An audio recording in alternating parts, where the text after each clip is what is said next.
We are WNST, AM 1570, Taos of Baltimore. We are Baltimore positively getting us through the summertime here. We have a mini camp going on with the Ravens out in Owings Mills. The baseball team is playing in minor league stadiums, playing in all the Yankee stadiums, playing at Steinbrenner, playing at Yankee. Maybe get a Babe Ruth Field in before it's all over with.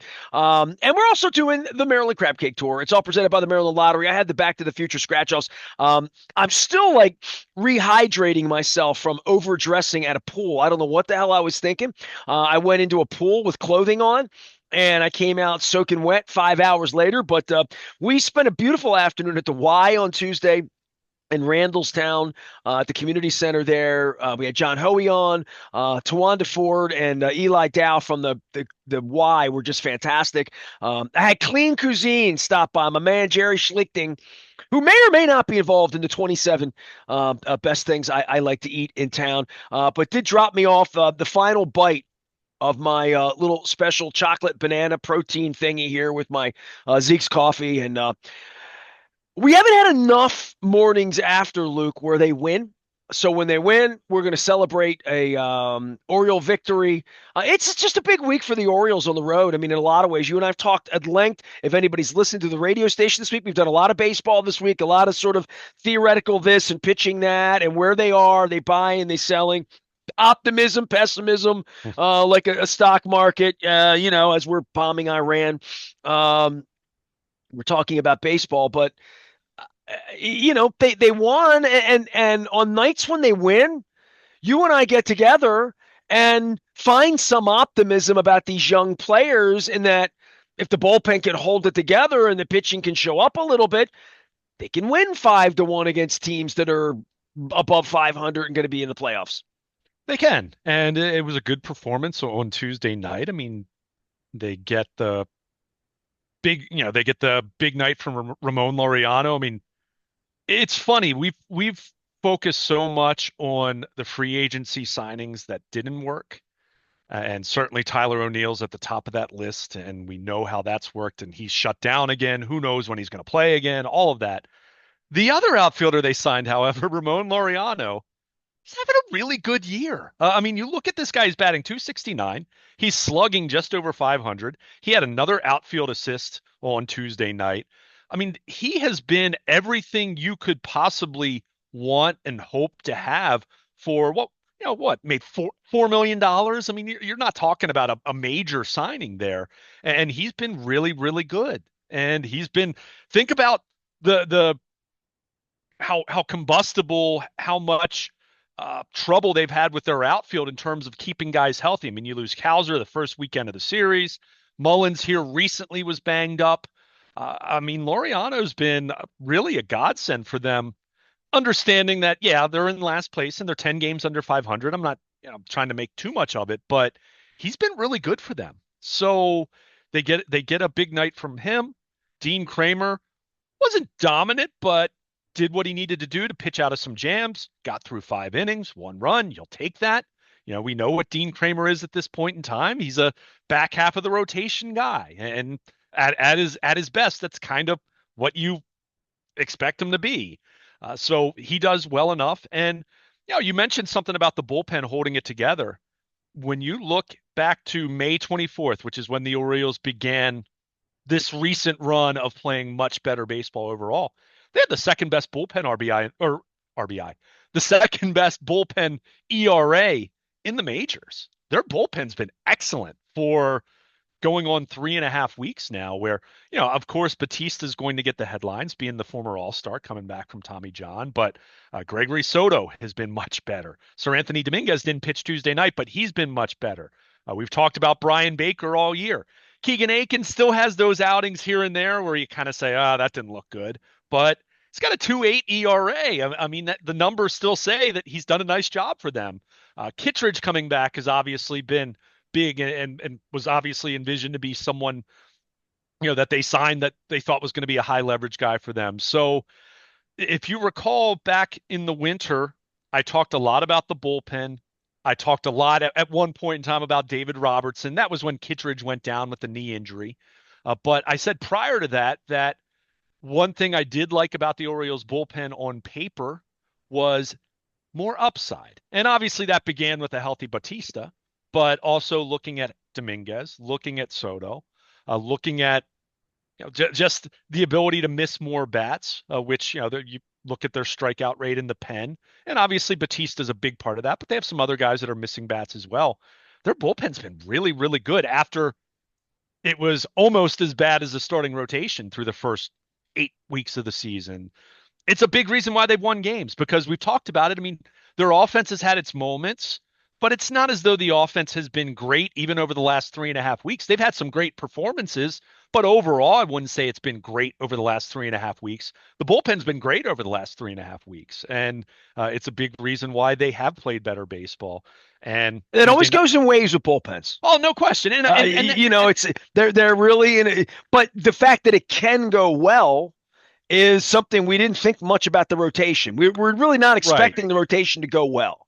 Yeah, no question. And that was something that we talked about as far as if you were laying out the formula, if you're Mike Elias, regardless of how anyone feels about what he did in the offseason, but if you're trying to get inside his head, envisioning the path for the Orioles to contend, it was obviously their offense leading the way, which hasn't happened. But the other piece to that was having a bullpen that had a healthy Felix Batista, where you added an Andrew Kittredge, where you had a full offseason and a full spring with Sir Anthony Dominguez and Gregory Soto, who say what you want about their lack of consistency. I don't think anyone has watched them pitch and say they don't have good stuff, right? I mean, it's been questions about command and giving up the long ball in Dominguez's case and all that, but you look at their bullpen and Brian Baker's been a really pleasant surprise in terms of looking more and more like a high leverage reliever in the back end of games. I mean, that's not something he was able to do his first couple years. I mean, he had his moments, but was much more inconsistent. So, to your point, I'm not saying that's going to be what it is the rest of the way because bullpens are like stock markets where stocks are up and then suddenly guys are not the same. And that's the volatility of bullpens in general. I mean, you'll see some teams lead the league in bullpen ERA, and then the next year they're in the bottom 10. I mean, that's just how it kind of works. But as it pertains to where the Orioles are right now, their bullpen's been excellent, and they tossed 4 shutout innings, backing up Kramer on Tuesday night, and the offense added on runs late to make it a little more relaxing and a little less pressure for Bautista in the ninth inning, and they win a ball game and they even up the series 1-1. For you with this Yankee thing, the Yankees sort of sputtering a little bit. I don't want to get ahead of my skis because we're so 24 hours away from that at this point, going up there. But, this is a week to make hay. I think any Oriole fan knows that. And trying to step up what they are, right? Are you still an ascending team that next year would be something, or in the second half could somehow get some skis together to play 620, 640 ball for a period of time to get yourself in? Saw a stat the other day. They're only 6 games off of the wild card. Something that seemed very brass ringy for a team that's been in last place for 2.5 months and been a real last place, below 400 kind of last place team for a long, long time. To think that we could talk nice about them and their young players. We just talk nice about the bullpen. The starting pitching has not been a dumpster fire by and large. I mean, there's 2 nights a week they can't win. There's 2 nights a week they got 7 up and they're losing 7-1. The other 5 nights, if they win 4 of them, they're fine. But I think they feel like there's a cavalry. I think they feel like they could still be a buyer at the trading deadline. I think they feel like they could be a creative buyer at the trading deadline. And I could even take you further into the Colton Cowser thing and take you down the Ramon Laureano and saying, yeah, Laureano's having a really good year. Yeah, he's on pace to hit 20 home runs and hit 269. We paid him $4 million. Yeah, kind of sort of what you want out of Colton Cowser. So, for four, like, so middling outfielders who can hit 270 and hit 18 home runs, I feel like those guys they grow on trees in the same way that they felt like Anthony Santander, guys that were going to hit 35 home runs and be 30 something. We don't want to pay that guy anymore. So there's all of that, what kind of player you want and what this team would need. based on the Baltimore Banner reporting on Brandon Hyde about them being soft. Maybe they need a leader. Maybe they need a veteran guy. Maybe they need an ass kicker in a trade that would be that. Maybe they need a Rick Sutcliffe kind of pitcher. Maybe I don't know what they need. But they need to play better. And between now and July, whatever, 20th, when you start to decide what you are, what you aren't, these next 4 or 5 weeks are going to like really move the trajectory of the team into we think we're a contender now. We're going to stand pat. We're going to sell off. We're going to rebuild. Moneybags is going to fire Mike Elias because the Mancelino thing doesn't go well. If they start really getting rid of veteran players the way we were talking before this little spate of 15-5, 16-5, whatever this has been the last couple of weeks where they've been good, that the sell-off would be a lot different and it would change what the offseason would look like. Quite frankly, who's running the team?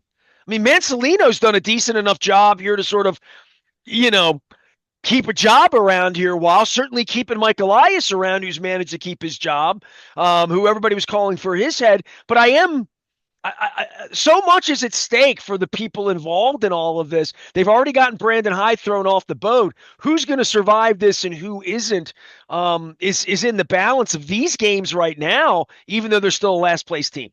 Yeah, and I mean, I think for me, you can look at the trade deadline, but how about the All-Star break, right? I mean, the All-Star break's a couple weeks before the trade deadline because at some point you do have to kind of say, okay, what are we, right? I mean, what are we?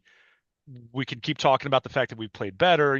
They've gone 15-7 over their last 22 games. I mean, they've played better baseball. I think even the most pessimistic Orioles fan who still says there's no shot. Why are you guys even talking in terms of hypotheticals for the playoffs, any of that, which I'm not going to sit here and argue with someone. I mean, they're 10 games under 500. They're still in last place. They Dude, still have I the, would do that if they had but Jerry Hairston on their team and a banged sure, up Jeff Conine and Sidney Ponson were sure. their ace and they had no players and Cal Ripken's 100 years old. Like, I've seen all of that. That's not what this group of players is, right? Right. So I'm not ready to quit on Adley Rutschman or Gunnar Henderson or Colton Cow. And I'm not quitting on Colton Cowser. I'm just saying, like, I don't think he's going to be a superstar player and I don't think he's untouchable. And I think if somebody else loves him more because he was the rookie of the year and he and Ramon Laureano can replace that productivity. I mean, expendable the way Austin Hayes was, or the way that Mancini was, or the way that Santander was.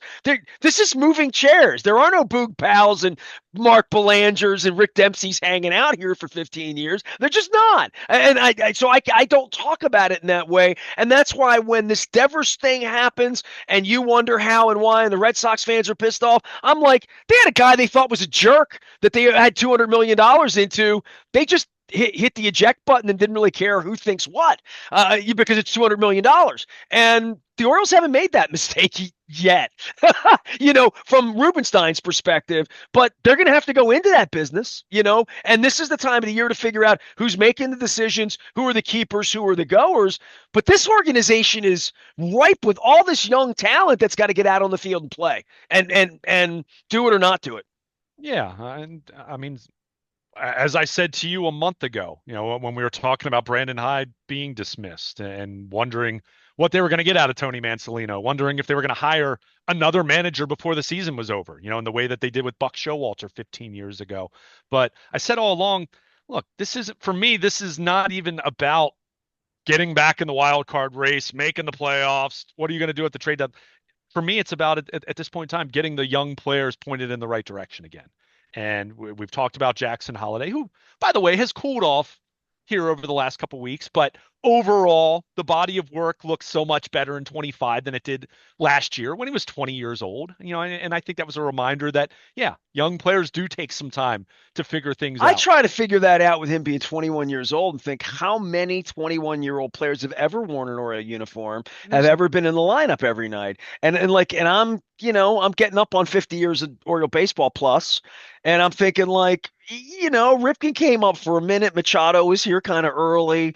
I mean, I always think of like Robin Yount and a couple of people that came up in Yeah. 18, 19 and never went back. And It's really hard to do, man. Like, it's hardly for Adley Rutschman right now, and he was a godsend and, chosen in like all that. And Bobby Witt, meanwhile, is hitting foul balls to his old man. So I don't know, crazier things have happened, but the Jackson Holiday thing is still, he's 21 years old. This isn't Robbie Alomar coming here after 6 All-Star years in Toronto when he's on his way to the Hall of Fame. This is Robbie Alomar scuffling around as a 21-year-old trying to figure out how to switch it in the big leagues and how to speak the language and that, like, just all of that. And I think in this case, I see Alomar elements in him. I see Joe Morgan. I see what everybody would see in a second baseman.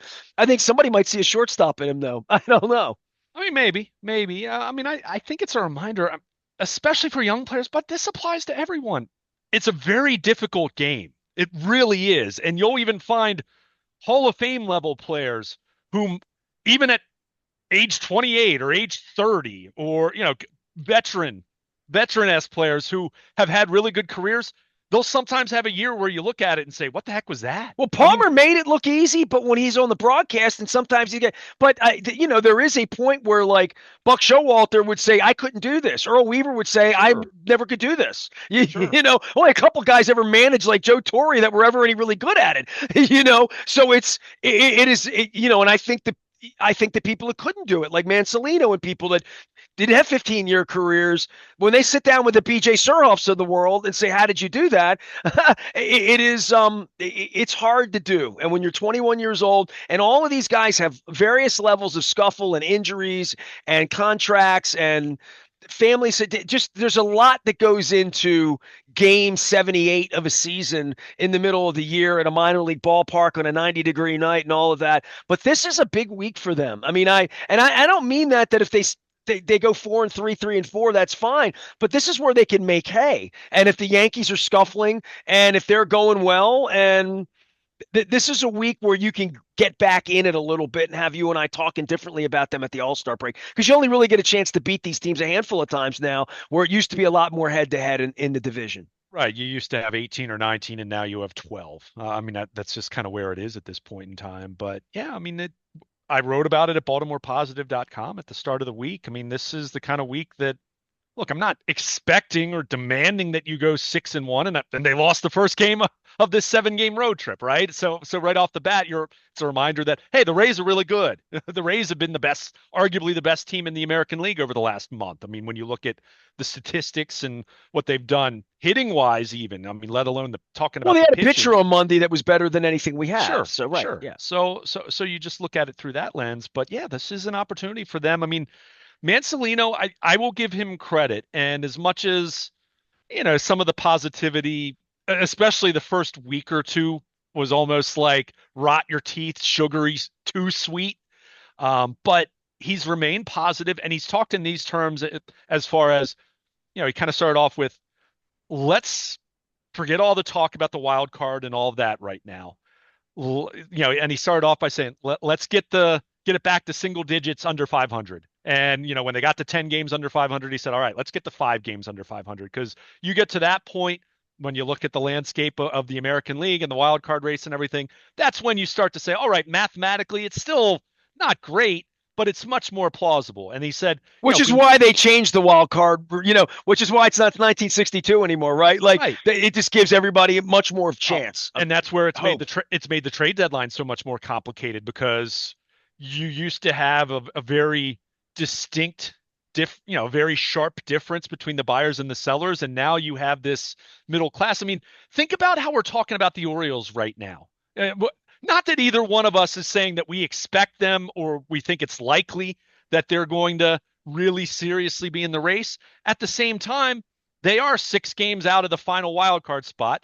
But then you take another step back and you remind yourself, well, they still have the third worst record in the American League. And yes, they're 6 games behind the Mariners, but in between them and Seattle is Cleveland, Boston, Minnesota, Texas, the Angels, the Royals. So, you just kind of look at that. And by the way, the Royals struggling, like, as much as everyone was kind of high on them, they're 3 games under 500 now. But it's just a reminder that you get beyond what you have at the top of the American League right now, which is Detroit and we thought the Yankees are really scuffling at the moment, and we'll see if the Orioles can keep them in that mode come this weekend. But you look at the rest of these teams. I mean, even Tampa Bay, who's played their butts off for the last 3, 4 weeks, they're 7 games over 500. It's not like they're running away with the top wild card spot. So Well, and you have a it, chance to back them up right now. no question. So, and that's the thing. You just mentioned it because you're playing teams in the division. But really, with the Orioles, it goes beyond that because you do have the wild cards where you just say, just win, right? I mean, you could keep looking at the standings and keep saying, oh, there's all these teams in between. And that's true. That's absolutely the truth. But you're just in a frame of mind right now where you just need to win games. And if you do that, and 10 games under 500 becomes 5 games under 500. And for me, because I made mention of the All-Star break, can you get to the All-Star break and you're within striking distance of 500? That doesn't mean they're at 500, but let's say you get to the All-Star break and you're 2 games under 500, meaning you're a great series away from being at or above 500. For me, that's where I kind of look at this thing. If you really want me to change my perspective on what the trade deadline looks like, and let's be clear, Mike Elias, I think, after seeing as many trade deadlines as we have at this point in time, even if the Orioles play their butts off for the next 3 weeks and they get to the trade deadline, and let's say they're a couple games over 500, like I mean, they'd really have to go on a crazy run. I don't think that means Mike Elias is pushing every single chip he has into the middle of the table and going all in, so to speak. I don't think the Orioles are doing that, but it certainly changes how you're going to view the trade deadline in terms of who are you selling off? What are you going to try to buy, right? I mean, certainly you're going to be in much more of a buyer Well, and mode. also who's going well? Is Mullins healthy Sure, at that time? sure, Where's Mountcastle? Where are all of these other where's right. O'Hearn at that point? Are they hitting left-handers by then? Because if they're back in the pennant race, guess what? They better hit left-handers.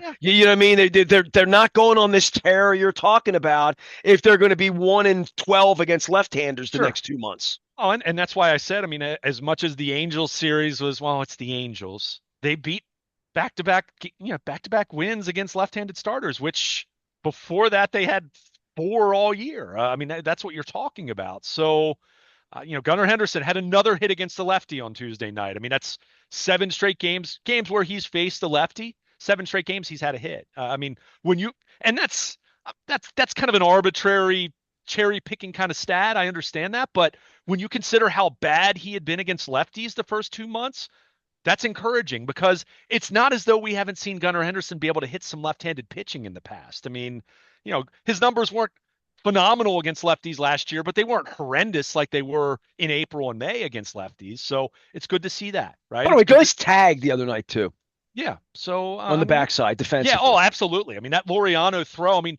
the throw. It was a good throw in the sense that he got the ball in very, very quickly.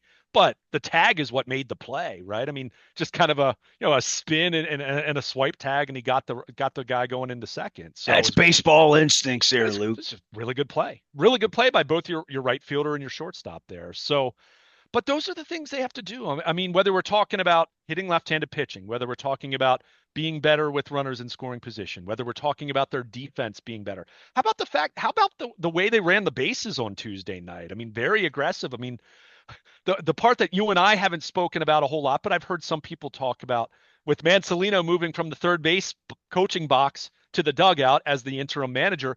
Buck Britton's now the third base coach. He's been aggressive, and for the most part, it's been aggressiveness that's really worked out for them. And you look at their lineup for as much as we've talked about this young core of position players, most of them run well. I mean, even Kobe Mayo runs really well. I mean, for a guy his size, and you think about, oh, he's going to be a first baseman or a DH, you would think he's kind of slow-footed. He's not. I mean, he's an athlete. Looking at him run the bases makes me question once again, why isn't this a guy you've looked at to maybe make a right fielder? And I don't mean right now. I mean, that would have been something to maybe explore 2 years ago, something like that, because he's a good athlete. But they've when they've played better over the last 3.5 weeks, it's been more complete, right? I mean, it's been a more complete effort. It's been a more representative effort from the pitching.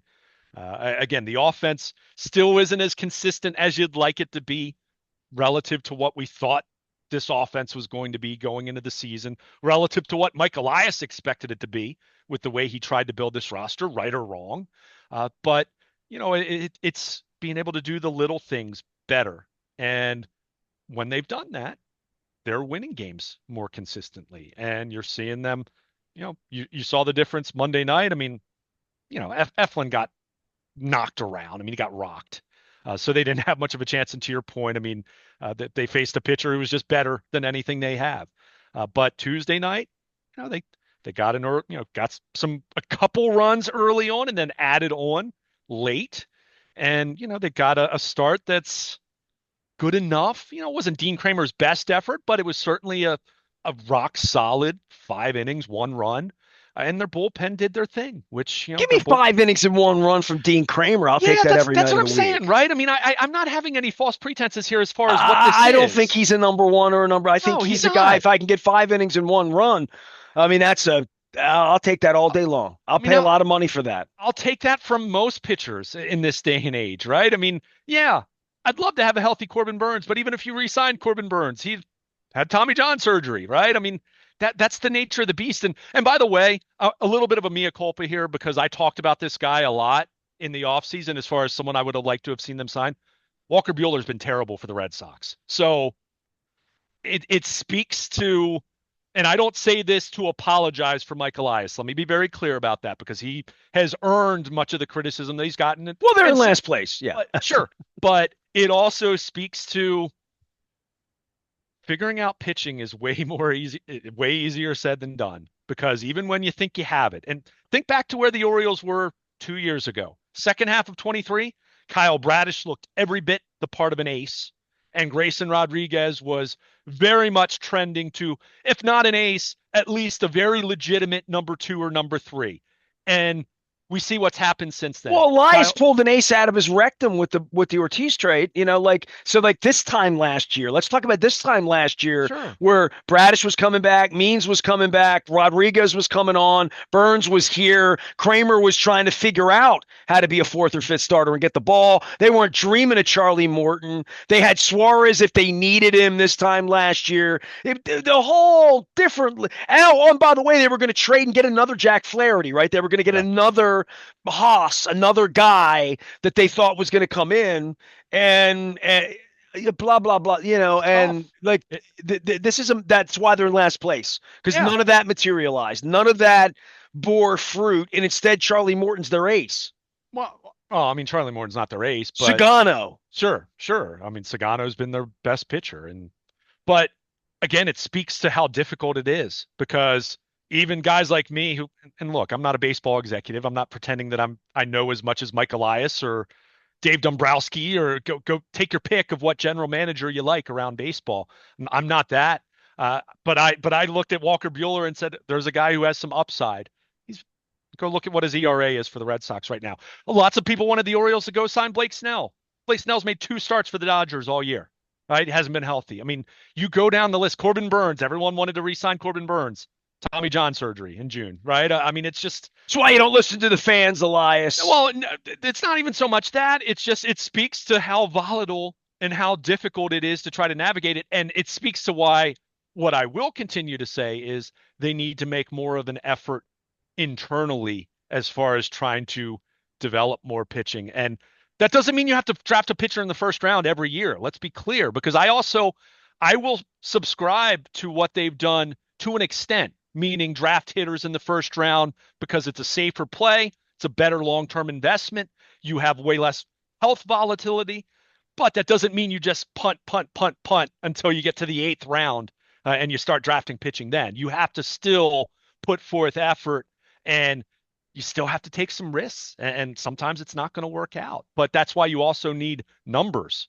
I mean, the Dodgers, we talked about Ohtani the other day. I mean, yes, Ohtani is this unbelievable unicorn, and they're building him up. And he pitched 1 inning. He'll probably pitch 2 innings his next time out. They're going to do this gradual ramp up because unlike other pitchers, you can't send him to the minors for a rehab assignment, right? He's still your leadoff hitter. He's still leading the league in home runs, all that.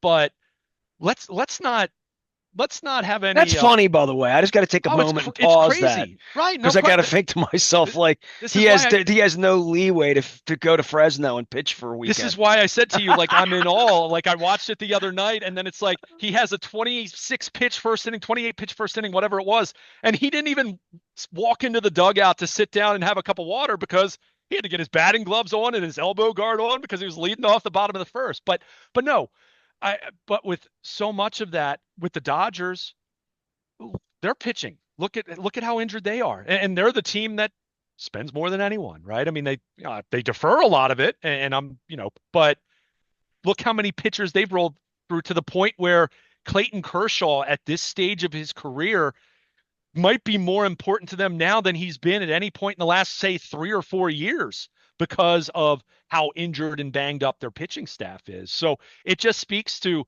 even if you spend a lot of money on it, you still might have the problems the Orioles have had, right? So, I don't say that again. It sounds like I'm being an apologist for Mike Elias. I'm not. There's certainly things that he's hasn't done as well as he's needed to do and needs to do better moving forward if he's going to continue to be the guy. I didn't like the accountability on firing the manager. Oh, Like at no that question, point, no he can't work question. for me. No, It doesn't work for me. Firing the manager Saturday and hiding for 3 days. fair That enough. doesn't work for me. Fair enough. Fair enough. I'm not. Look, I said it at the time. It was very poor leadership in my mind, but the pitching I thing don't have is. time for poor leadership in I hear you. 2025. But I'm trying to I make a see that point here. every day of my life. Yeah.